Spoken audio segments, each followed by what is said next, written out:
Hi, everybody, and welcome to the latest edition of On the Offense. I am John Clendenning in a hotel room of all places, Tuscaloosa, Alabama. Good to be here. Go And Tide, roll Tide. my business partner is, I'm Jeff Baum, and I am the only one right now in Texas, and you'll see why that's important in a moment or two. that is important. We are going to talk a lot about the Lone Star State here. So thank you for joining us. We are going to make this one especially worth your while. We're both pretty jacked up for this one for a variety of reasons. So what we're doing today is and we're going to hone in on a very specific fun topic, but a little bit of context. We are introducing with this podcast a three-part series of On the Offense. Jeff, our first three-part series, right? Remember, Wow. it's our own. We're introducing the first ever Clients First mini series. Remember the era of the minis? Remember Roots, Absolutely. the Thornbirds? I was addicted to the Thornbirds. Really, really. Yes. I was addicted to Rachel Ward in the Thornbirds. You got me. Same here. So think of this as a mini series, three consecutive podcasts focusing on three different but related things. And we're going to call it Right Place, Right Time, Right People. Right place, right time, right people. We are going to focus today on the right place, and the right place is Texas. And we'll circle back on that in a moment. 2 weeks from now, we're going to talk about right place. And just to throw out a little teaser, right place refers to the increasing momentum we see in the market towards smaller agencies. And we think we're in the right place running a smaller agency. So much more to come on that. And then in two podcasts from now, so in about a month, we're going to talk about right people, which, is in the end with an agency, people is your product. It's the most important thing. But guess what? We're not going to talk about Jeff and I being the right people, maybe a little.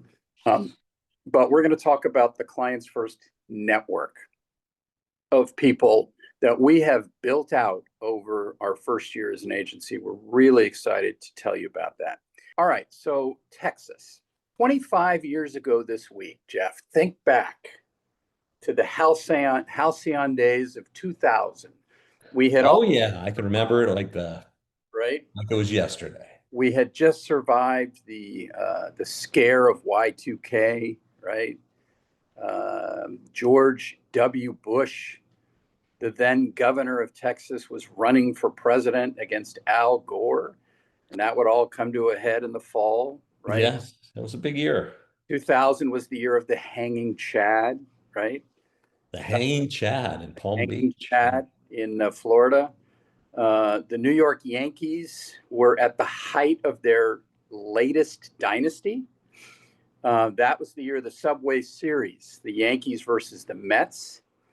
Remember when Piazza swung at the Clemens pitch and broke his bat, and the bat went flying toward Clemens, and he hucked it at Piazza while he was running to first? Yes. And I believe that was also, and we moved middle of June. And that was right about the point where Survivor had exploded as a new television show. And we watched it that first year and right? actually the second year too. And I'll tell you what we were that first summer in Dallas. We were survivors.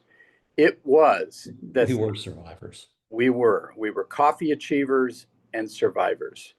At that point, I looked it up.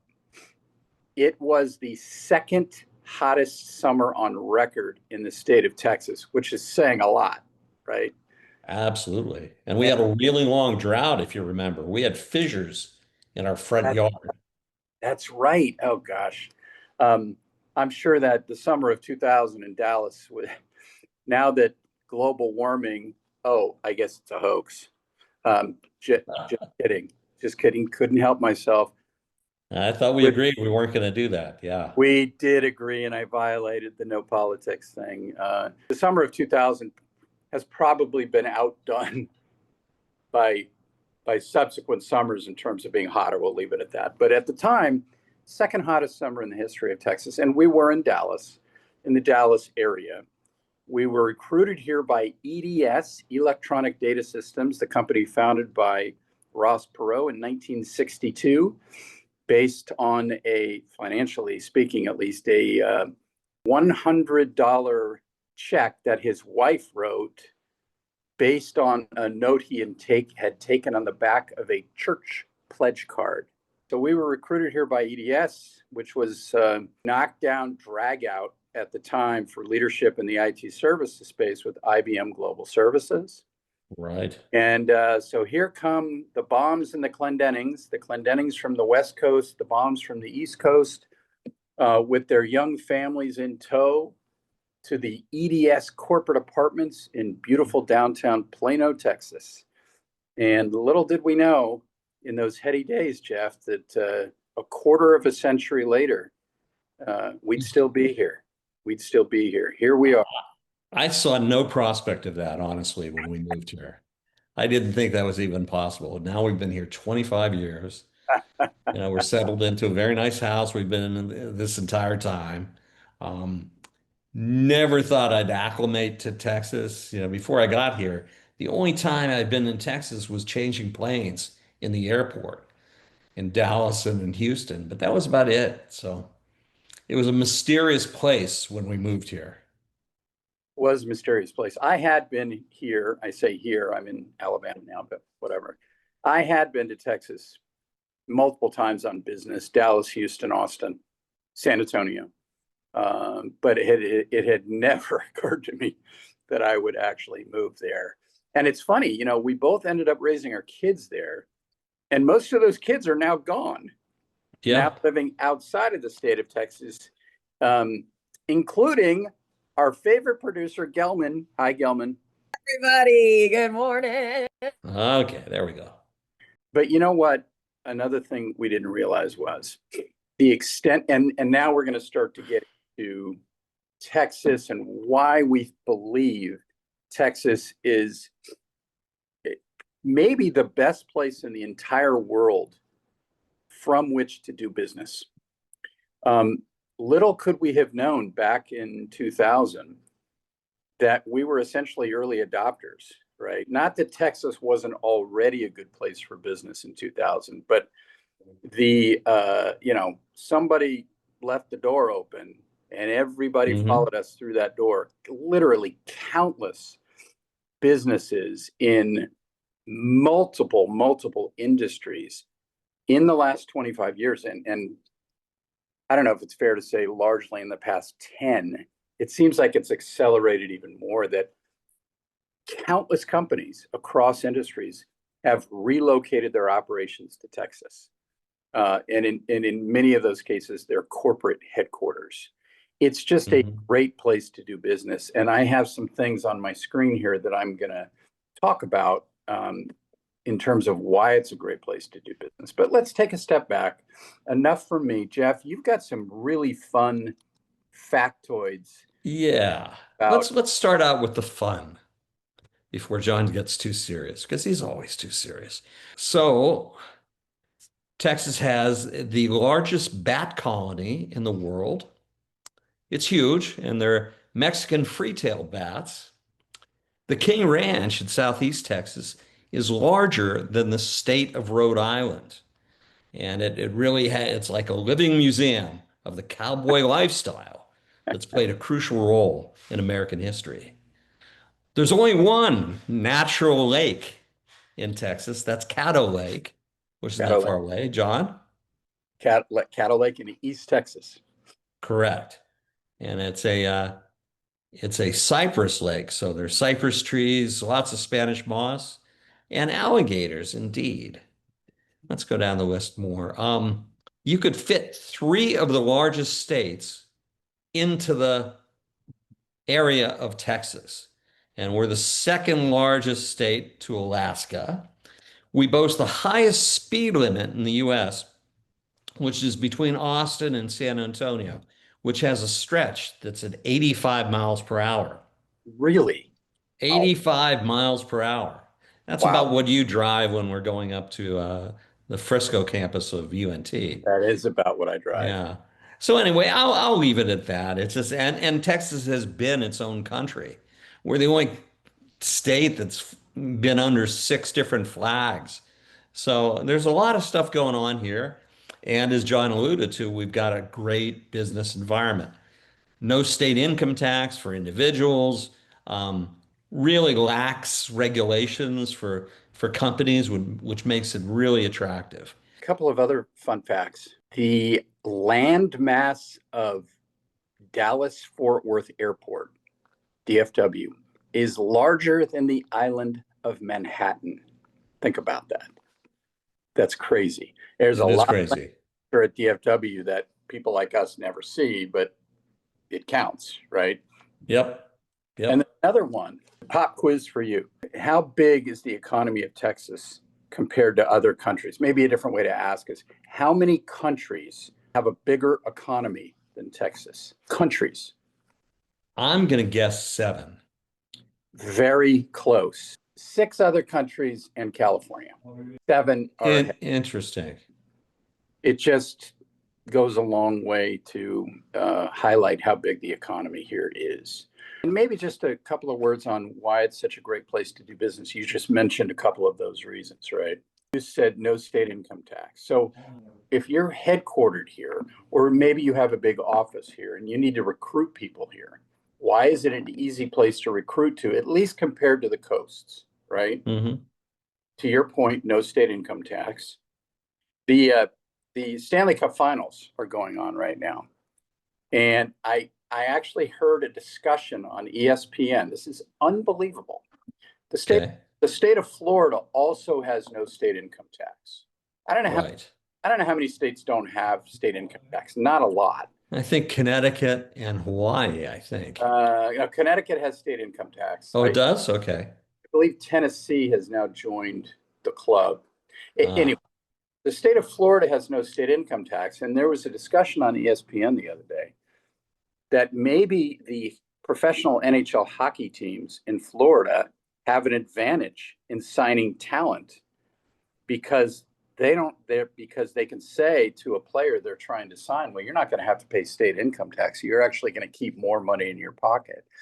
And you might say, well, okay, but think about it. The last four Stanley Cup finals in a row have featured teams from Florida. This year and last year, the Florida Panthers, who play in Miami, and the 2 years before that, the Tampa Bay Lightning. 4 years in a row, right. a team has made the Stanley. So now there's this whole thing about, and it got to the point where the commissioner of the NHL, Gary Bettman, had to address it. It's crazy. But anyway, Yeah, easy place to recruit to because no state income tax. Number two, modest cost of living, right? absolutely. It At least was almost compared, shocking. right? At least compared to the coast and maybe Chicago, right? Oh, Um, yeah. Yeah. I wouldn't say Dallas is cheap to live, but it's certainly manageable compared to other like cities. Well, you lived in the LA area. I lived in the New York area for a long time. Right. Really huge cost of living in both those places. No question about it. The other thing that I think is a factor, there's just a lot of other opportunities, and we'll get to that. In Oh, other words, you reload your family to Dallas or somewhere else in Texas. Let's say the job doesn't work out. Well, you're not left hanging because there's so many other companies here, right? Across countless industries, right? There's just so much going on here. And then there's another reason why I think this is a really, really good place to do business. And that is its location, right? Now, here we are. equidistant by plane in both coasts, 2.5 hours. You could do a day trip to LA. You could do a day trip to New York. You can be at lunch in Chicago and home for dinner. I mean, it's amazing how much easier business travel is. And it's just easier to get stuff done. Not to mention No, personal you're absolutely travel, right. right? Personal travel. If you have young kids, take it from me. I mean, we lived when the girls were really small. in California and my in-laws were in Connecticut, those 6 hour, 5, 6 hour flights were not fun. Not Oh, fun. absolutely not. Not it. So all of these things add up, right? Not to mention, Well, why is everybody coming here business-wise? There's a lot more going on there than what we've talked about. The state has thrown money at companies, tax breaks and incentives and things like that. And I say more power to the state government of Texas for doing that, because it brings corporate revenue and tax money and people and blah, blah. And it's just gotten to the point now where Texas is essentially the poster child for good business, right? What do you think about that? it is. It is the poster child for good business. Look at all the companies that moved their headquarters here. Um, I think of Fluor, which people don't Oh, know yeah. that name, but that's a That's huge company huge. that deals with shipping mostly along the coasts, but it's headquartered here Yeah. now. There have been Yeah. huge companies that have moved here, a lot from California. And I think that's been a huge incentive for companies to move here, where we are geographically, the wealth that resides here. Clearly, the oil industry was a driver for a long time. But wind farms produce more electricity in Texas than in any other state in the country. So that really goes against that characteristic of Texas. We're just cattle farms and oil.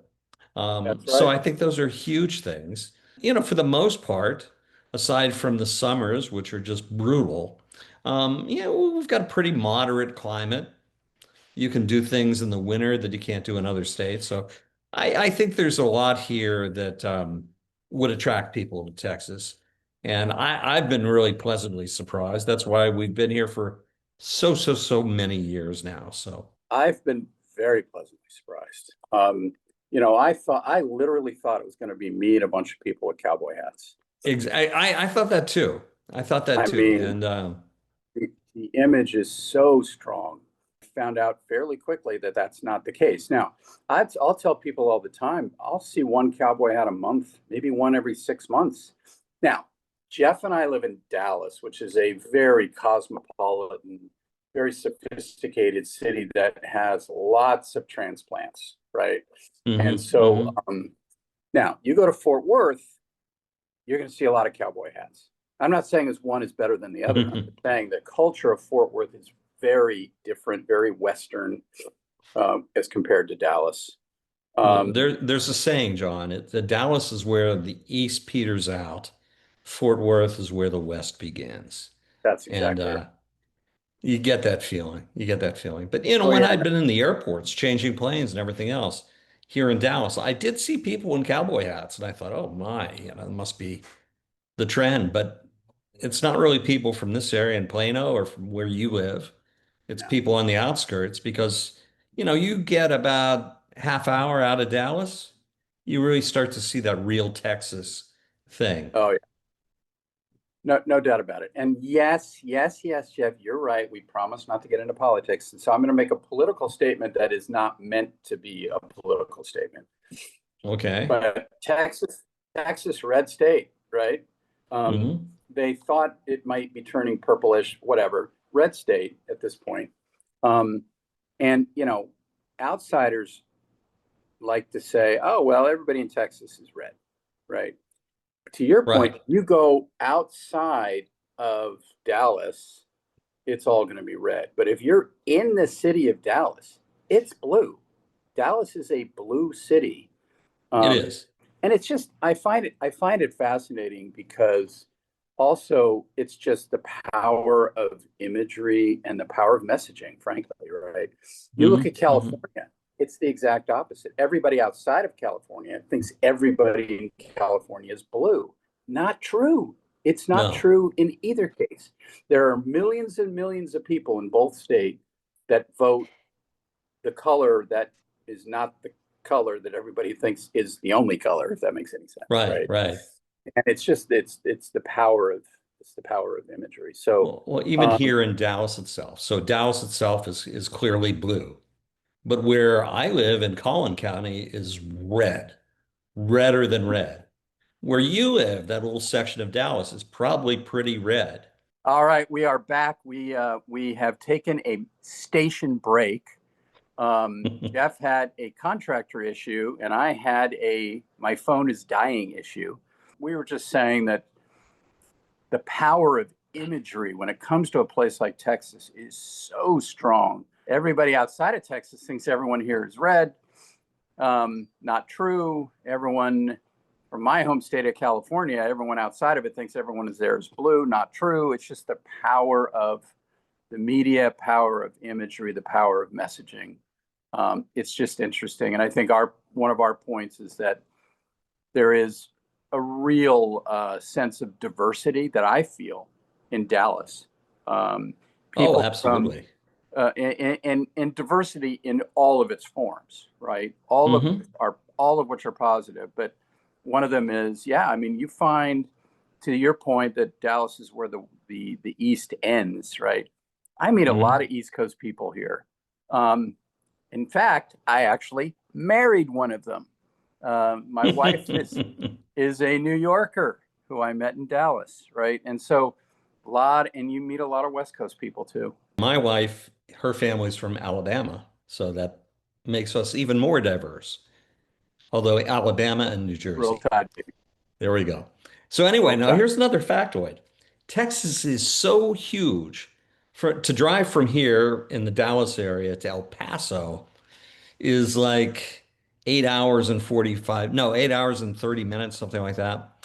But to drive from El Paso to the border of California is 8 hours and 30 minutes. So, how about that for a factoid? That is a huge, huge state.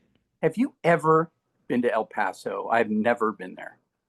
I have not. Lori has, but we've gone to the Big Bend area, which is probably 3 hours southeast of El Paso. Okay. And it's amazing because once you get to that area of Texas, it looks like Arizona. I mean, desert, cactus, all that stuff. I'm just realizing very beautiful. El Paso Airport, but not out of the airport. Maybe one of these days, Jeff, you and I will go to the Sun Bowl, which is the Sun Bowl at the UTEP Stadium in El Paso, Texas. Right? Not that life is all about college football. Oh, that's right. It is all about college football. Well, it is really. All right. So you ready for this, Jeff? I don't know. Throw it at me. You and I are both among the many transplants in Dallas and Texas. What if you had to say one sports team? I think I know your answer. If you had to say one sports team that you have adopted as your own as a transplanted Texan, what would it be? You have to choose. Really, really hard because, being from Pittsburgh originally and living in Washington, D.C., at those points, we despise the Cowboys, really despise the Cowboys. And then I grew up a huge Pittsburgh Pirates fan. And that's kind of passed because it's been so long. So I don't know if you would have predicted, but I've adopted the Texas Rangers. That's exactly what I thought you were going to say, the Texas Rangers. Yeah. My answer, and you know how I am the prop king on the offense. You are the prop king. If I were in my home office right now, I'd probably pull out, it's so cliche, but I might have pulled out my cowboy hat. But instead, I'm going to pull out my Mavericks 2024 NBA Finals hat that I ran in this morning. So I'm good with the Mavericks. I'm good with the Mavericks. And that's my answer. I am a Mavs fan. What is the acronym M4L? Mavs, MF4L. I think Cuban started it. Mavs fan for life. Our whole family is crazy about the Mavs. And there you go. Right. When they won the 2011 NBA title, we went crazy. When they traded Luka. Don't even bring it up. We could do an entire 3-part series on the offense about the Luka trade, could we not? Right? We could. Well, and you actually could, even if you took it from a brand reputation point of view, right? Think about that. Took a huge chunk. crisis Huge comms. chunk out of the Mavericks brand. Yeah. Anyway, don't get us started. But when the Mavs went to the finals last year, we were crazed, and then they traded Luka, and we lost our minds. And then the night that the Mavs won the lottery, meaning we get to take Cooper Flag, we lost our minds again. And the draft is in a couple of weeks, and we're really excited. Let's just hope that they don't blow it again and trade the pick, because this is a generational player that they're drafting. So anyway, He is. He is. All right, here's another one for you. How has Texas changed since you and I came 25 years ago? Can you think of something physically that's changed, like building or something that people do every year there, or some cultural thing, or just how has it changed for you? I mean, for me, the thing I've noticed the most, and we worked up on the sixth floor of the EDS building. And so when we first moved here, if you looked to the east, all you saw were the roofs of houses.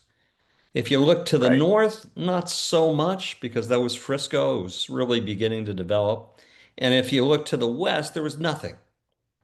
Today, if you look in any of the directions, all you see are buildings and roofs. And adjacent to EDS, you've got this development called Legacy, which has three parts that are kind of like European villages. But it's Yeah. incredible in that Legacy West, all the office buildings that have gone up. So I think it's just the influx of people. It's incredible. It's a John, what's great your thought? That's a great answer, Jeff. And that's, every metropolis has a version of this, I suppose, but that's where everyone's moving in the Dallas area. Everyone's going to the north, right? Plano, Right. then Frisco, then McKinney, then this and this, right? And all of that commercial activity around EDS is a reflection of that. Yeah. My answer would be, I really feel like Dallas has a true city center now. And Yeah, yeah. that is Clyde Warren Park. That Oh, that's place a wonderful thing that they did there. that place is fantastic. So for those of you who don't know what Clyde Warren Park is, it is built, and it was probably maybe 10 years ago at this point, something I like think that. so. Yeah, I think so. Literally, they built a park on top of a highway, which makes no sense on the surface, but there's a highway that goes under it. And there's a park on top, so it is an urban park, but it's surrounded on both, and it's a couple of blocks long. It's not that long, but it's surrounded by high rises on either side. On one side is the uptown side, and you have these amazing condo towers that look down on it, and then on the other side is the downtown side, and that's where the arts district is. And on either side, on one side, on the downtown side, they have all these food trucks that are there every day. And then on the other side, you have restaurants. And this place is gorgeous, and it's very centrally located. It is essentially the Central Park now of Dallas. And True. It's just a really cool place. And it's hard to be at Clyde Warren Park and look up and look around and not feel like, we're in a pretty cool place, right? And yeah, I'd agree with that. I'd agree with that. And yeah, I'm sure that the people who work for the state or the city of Dallas and the state of Texas, when they're talking to yet another company to recruit them, I'm sure that's one of the places they take them, right? Look at this I'm sure. stuff that your employees and their families are going to get to enjoy.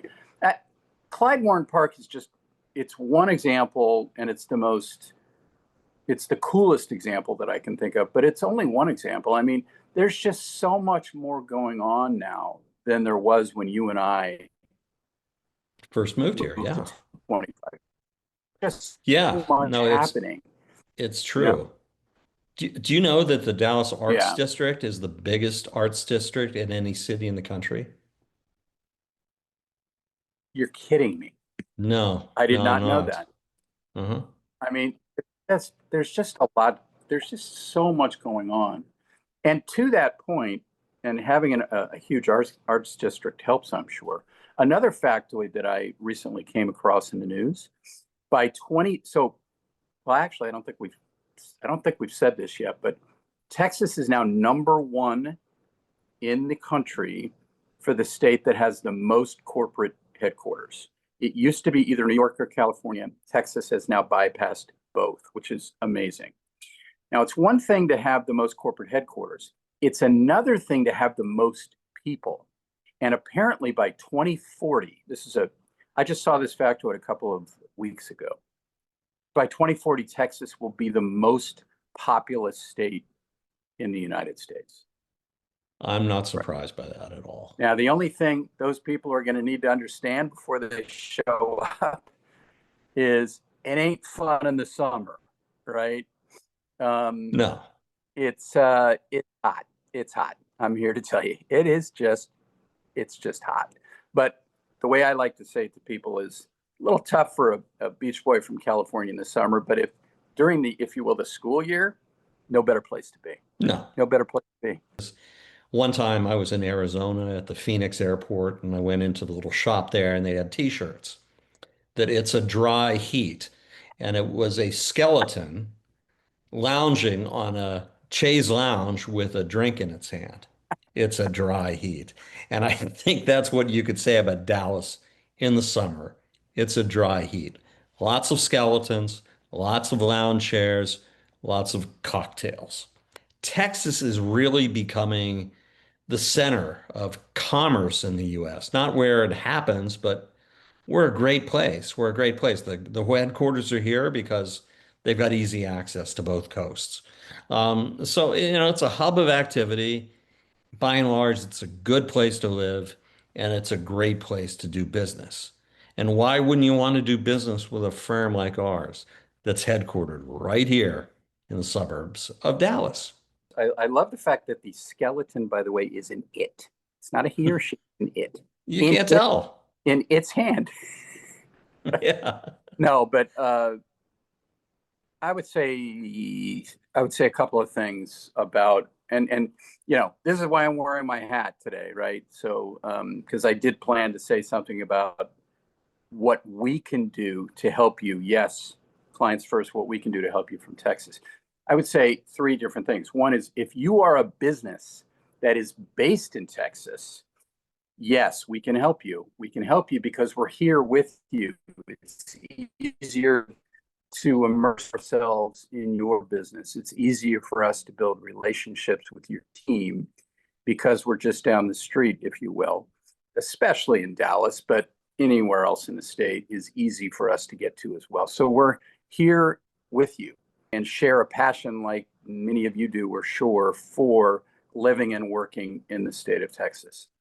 If you are a business that is based somewhere else and you're looking to relocate your headquarters, maybe establish a major office, which a lot of companies are doing. It's not always about the headquarters. Sometimes it's about a secondary office. Toyota North America has a huge, huge facility they built right here in Plano. Right. Huge. That's right. Well, or if you're a non-US headquartered company and you're looking to establish a US headquarters in a US city, yeah, I mean, Toyota's a great example, right? Because we're here, because we're on the ground, we know how the city works. And so we can help you with that as well. We like to think of ourselves as a bridge both to Texas and from Texas, if that makes sense. And I think the third thing I'd say, let's say you're a business that's not based in Texas, California, New York, whatever. You're not looking to move a big office here or move a domestic headquarters, none of that, right? But what if you just do business here, right? We're on the ground. We can help you. We know how Dallas works. We know local CMOs. We know local CCOs. We know local journalists. Just yesterday, for example, I had coffee with the editor-in-chief of the Dallas Business Journal. So we know local journalists on the ground, and we know the local schools. We know the local nonprofits. I am an adjunct professor at the University of North Texas outside of Dallas. we know the landscape. We can help you if you are in any one of those three buckets. I am very pleased that I made the leap 25 years ago. It sounds like you are pleased as well. If I hadn't moved to Texas, I wouldn't have met you, and there'd be no clients first. And likewise, John.